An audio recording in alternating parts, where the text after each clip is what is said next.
Hello everyone, today we will see how to play to the Wild Hunt expansion for The Witcher Old World. First of all, this expansion is made to play solo until 5 players. And in this tutorial I'm going to use the deluxe edition, which include miniature for all the 4 horsemen and the hound: Nithral, Imlerit, Karantir and Eredin. The game introduced by this expansion is different in many ways, but still share a lot of components from the base game. The Wild Hunt expansion transformed the base game into a fully cooperative game. No more Witcher vs Witcher, just monsters battle and the hunt for the Red Riders from the Witcher saga. The expansion introduced several new elements and is different in many ways while still sharing many elements with the base game. As mentioned, Wild Hunt is a cooperative game. All Witchers team up against monsters, the hounds, controlled by the Red Riders, and the Riders itself. But during each game, the Witchers will face a single member of the Wild Hunt in an epic battle at the end of the game, after 6 or 8 rounds. And all players win or lose altogether. By the way, for those that aren't familiar with the Witcher's lore, the Wild Hunt, or Red Riders, are a group of 4 spectral knights who travels the world pursuing elven bloodlines and capturing slaves. So, here what to do before to start. Pick the right round tracking board according to the number of players and place the tracking token on the 1 spot in the top left corner. Second, place all event cards in their designated spaces on the game board and place 6 or 7 Wild Hunt exploration cards face down nearby. The exploration deck consists in 3 to 4 stage 1 cards and 3 stage 2 cards. It depends on the number of players. Then, as a third step, choose the Wild Hunt character you want as a final boss and place it on a random location, mountain location, selecting the location in the usual way, picking up a random trail token. Then, as a fourth step, it's time to select the difficulty of the game. This will impact in many ways your game. Anyway, by looking at this 4-level difficulty matrix and knowing the number of players, you determine how many and what level monsters are on the board at the start of the game, and how many shields token the Wild Hunt character has. Fifth step, place the monster in a random location, starting with the forest and then to the water location, usual procedure also here. Sixth step, and last, place the Witcher on their starting location. Each player draw 5 cards to their hand and place 3 gold on their player board. Now you are ready to go. By the way, I'm not forgetting, all the other components produced by this expansion will be covered in a minute. In this game, the round tracking board is in charge. Players and monsters are activated and can only perform their action when the round tracking board allows them to. During phase 1, players travel, complete quests, and perform location action, as in the base game, using cards to move and gold to purchase talent and gamble. They also fight any hounds they encounter. The key difference from the base game is that the player can alternate their action as they please, and, if they are in the same location, can team up against the hound. And also exchange potions, golds and trail tokens. Fighting hounds is an important aspect of the game, because the presence of a hound in a location has several negative effects.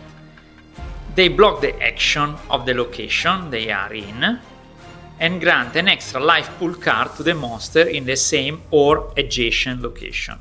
This specific last special effect is also listed at the bottom of each wild hunt character card. So a monster surrounded by 2 hounds and 1 wild hunt character sees its life point increased by 3 cards. Phase 2 begins when all players decide to end Phase 1, or they simply completed all their action and movement. Phase 2 is the monster fight and exploration phase.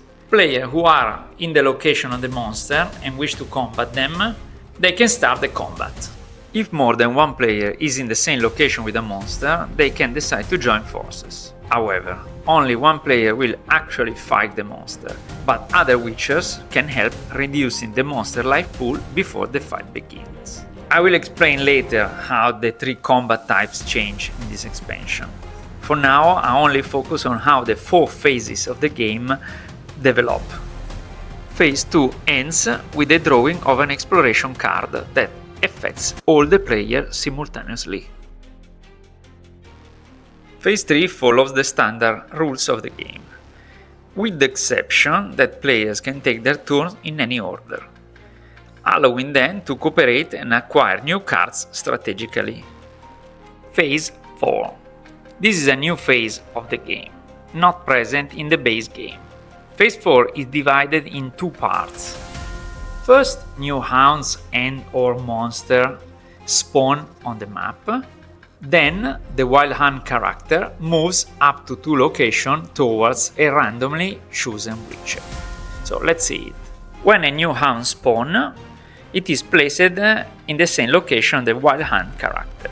If in that location there is already a hound, the new hound will be placed in an adjacent location, chosen by the players. New monsters are spawned with the usual procedure, with the only exception that only 3 monsters should be present in the same time on the board. If the 4th monster is supposed to spawn, instead add a shield to the wild hunt. Add as many shields as the double of the level of the monster that's supposed to appear. When the wild hunt character moves towards a witcher, randomly choose which witcher will be the one being chased. And if the Red Rider enters a location with 1 or more witchers, his special ability activates. This terminates the first round. The tracking token is moved to the next row and a new round begins. The game continues for 7 or 8 rounds until the final smackdown with the Red Rider, here. And now is the time to see how the 3 types of fights change. During Phase 2, witchers can fight monsters. If 1 or more witchers are in the same location as a monster, they can team up and attempt to defeat or drive away it. In reality, only 1 witcher fights a monster, the other just supports it. Supporting a witcher involves discarding any number of cards from your hand, which trigger 2 different effects. First, the monster life pool total is reduced by the number of cards discarded. Second, the fighting witchers draw a number of cards equal to the number of cards discarded by the supporting witchers. This should make the fight between witcher and monster easier. In return, the supporting witcher gain the trophy of the supported witcher school. Fighting a hound, it is possible during Phase 1. Fighting a hound does not stop a witcher's movement, as long as the witcher has cards and interest in moving on the game board. In fact, a witcher may fight different hounds in the same round. If 1 or more witchers share the same location as a hound, they may decide to fight it together. Combat in this case is solved in 2 steps. First, check the hound stat cards. According to the number of a player and the level of the hound, it determines how many shields the witcher has to lose before the combat starts and how many cards he needs to draw. Then it's time to fight the hound. So all the fighting witchers play a single combo where only the hit and the shield's symbols are taken in consideration. All the other are ignored. If the total number of the hits inflicted by all the witches exceed the hound life pool, the hound is defeated, and each additional hit is used to reduce the wild hunt shield by the same amount. So, defeat a hound means also reduce the strength of the wild hunt character. In this case, the players also gain the random bonus indicated on the back of the hound's tokens. One of these. The final battle against the wild hunt character is the final act of the game. All players will move eventually their witcher in the wild hunt location, and an epic fight will happen. In preparation of the fight, shuffle 16 monster attack cards and the 4 special attack cards of the wild hunt character, and flip the wild hunt card to the B side to show the abilities available for this character during the fight. Witchers prepare in the usual way. At this point, the combat begins. All witchers already present at the wild hunt location attack first. Then those who weren't arrive, effectively losing a combat round, and then it's the turn of the wild hunt, which attack back. And the combat continues in this way, alternating until the wild hunt is defeated or all the witchers are knocked out. It's important to remember the wild hunt shield are hit first. If the witchers altogether manage to reduce to 0 the shield of the wild hunt character and his life pool, the battle is won.